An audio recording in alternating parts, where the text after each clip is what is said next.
IPL শুরু হতে আর মাত্র বাকি দুদিন, কিন্তু জোর সমস্যায় জর্জরিত ধোনির চেন্নাই। ধোনির চেন্নাইয়ের প্রথম একাদশে কারা থাকবেন সেই নিয়ে হচ্ছে আজকের ভিডিও। আসুন দেখে নেওয়া যাক পুরো ভিডিওটা ভালো লাগলে চ্যানেলটাকে সাবস্ক্রাইব করে দেবেন আর অবশ্যই শেয়ার করবেন। এই বছরও চেন্নাইয়ের অধিনায়ক মহেন্দ্র সিং ধোনি নিলামে তার দলে একাধিক ক্রিকেটার কিনেছে, নতুন করে দল সাজিয়েছে, কিন্তু আইপিএল শুরুর আগে জোর চিন্তায় রেখেছে ধোনিকে। শুক্রবার রয়্যাল চ্যালেঞ্জার্স ব্যাঙ্গালুরুর বিরুদ্ধে দেখা যাবে কোন 11 জন ক্রিকেটারকে। প্রথমেই আসে রচিন রবীন্দ্রর কথায়। নিউজিল্যান্ডের এই ব্যাটার বিশ্বকাপে নজর কেড়েছিলেন, তারপরেই আইপিএল এর জন্য দৌড় বাড়তে থাকে রচিন রবীন্দ্র। চেন্নাই কিনে নেয় তাকে। ডেভন কনওয়ের চোট থাকায় ওপেনার হিসেবে রাচিনের খেলা প্রায় নিশ্চিত। আগ্রাসী ব্যাটিং করার ক্ষমতাও তিনি কিন্তু রাখেন। রাচিন রবীন্দ্রর সাথে ওপেন করতে নামতে পারেন ঋতুরাজ গায়কোয়াড়। রাচিনের সাথে ওপেন করতে হতে পারে তাকে। ডানহাতি বামহাতি কম্বিনেশন তৈরি করার জন্য চেন্নাই এই ওপেনিং পেয়ারকেই ভরসা করতে পারে। বেশ কয়েক বছর ধরেই ধোনির দলের অন্যতম ভরসা ঋতুরাজ গায়কোয়াড়। ভারতীয় দলেও খেলেছেন তিনি। টি-20 ক্রিকেটে আন্তর্জাতিক 100 রানও আছে। রাচিনের সঙ্গেই তাকে খেলতে দেখা যেতে পারে। 3 নম্বরে দেখা যেতে পারে অভিজ্ঞ অজিঙ্কা রাহানেকে। টি-20 ক্রিকেটে ভারতীয় দলে তাকে সেভাবে সুযোগ দেওয়া হয়নি। চেন্নাইয়ের হয়ে যদিও খুব খারাপ খেলেননি তিনি, যদিও ঘরোয়া ক্রিকেটে তাকে রানের মধ্যে দেখা যায়নি, তবুও অভিজ্ঞতার কারণে 3 নম্বরে তিনি থাকবেন। 4 নম্বরে খেলতে পারেন শিবম দুবে। তিনি অলরাউন্ডার, ব্যাটে বলে দলকে সাহায্য করতে পারেন, আগ্রাসী ব্যাটিং করেন, প্রয়োজনে বোলিংও করতে পারেন। তাকে প্রথম একাদশে রেখেই দল গড়তে চাইবে চেন্নাই। 5 নম্বরে থাকবে নিউজিল্যান্ডের ক্রিকেটার ড্যারেন মিচেল। নিউজিল্যান্ডের এই ক্রিকেটারকে ওয়ার্ল্ড কাপে খুব দারুণ খেলতে দেখা গিয়েছিল।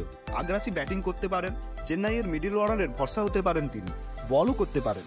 চেন্নাই দলের সুবিধা এমন একাধিক অলরাউন্ডার দলে থাকায়। 6 নম্বরে রয়েছে আর কেউ নয়, আমাদের সবার প্রিয় স্যার জাড্ডু। ব্যাটিং, বোলিং এবং ফিল্ডিং 3 বিভাগেই সেরা জাদেজা। চেন্নাই দলের অন্যতম অস্ত্র হিসাবে জাদেজাকে কাজে লাগাতে পারেন।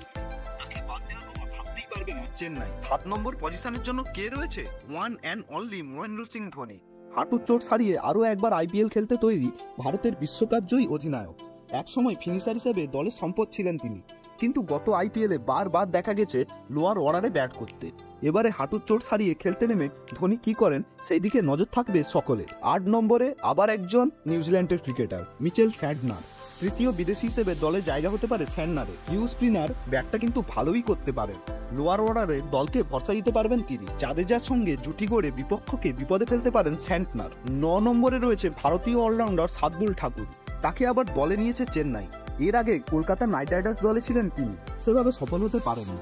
এবার চেন্নাই দলে ফিরে নিজের পুরনো ফর্ম ফিরে পেতে চাইবেন শার্দুল ঠাকুর। 10 নম্বরে থাকছে অন্যতম ভরসা, চেন্নাইয়ের অন্যতম ভরসা দীপক চাহর। দলের আরও একজন অলরাউন্ডার। সুস্থ থাকলে ব্যাটে বলে দলের জন্য বড় ভূমিকা নিতে পারেন তিনি। পেসার হিসেবে নতুন বলে শুরুটাও করতে পারেন, আবার ডেথ ওভারেও বোলিং করতে পারেন। এরপরে রয়েছে one and only Bangladeshi player যে আইপিএল খেলছে, মুস্তাফিজুর রহমান। বাংলাদেশের পেসার 2 দিন আগে চোট পেয়েছিলেন, কিন্তু মনে করা হচ্ছে প্রথম ম্যাচে খেলতে পারবেন তিনি। বাঁহাতি পেসার খেলতে না পারলে মুশকিল হবে চেন্নাইয়ের, কারণ শ্রীলঙ্কার পেসার মাথিসা পাতিরানার চোট রয়েছে। তিনি আইপিএল এর প্রথম দিকের ম্যাচগুলোতে খেলতে পারবেন না।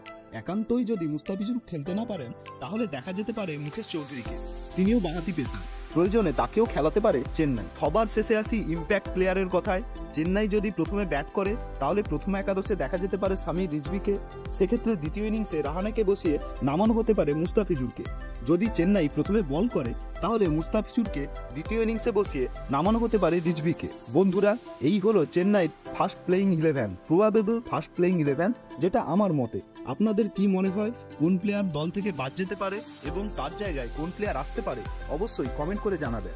আর ভিডিওটাকে ভালো লাগলে চ্যানেলটাকে অবশ্যই সাবস্ক্রাইব করে দেবেন আর অবশ্যই শেয়ার করবেন বন্ধুদের মধ্যে। আসছি আবার পরবর্তী নতুন ভিডিও নিয়ে। ততক্ষণের জন্য জয় হিন্দ এন্ড টাটা।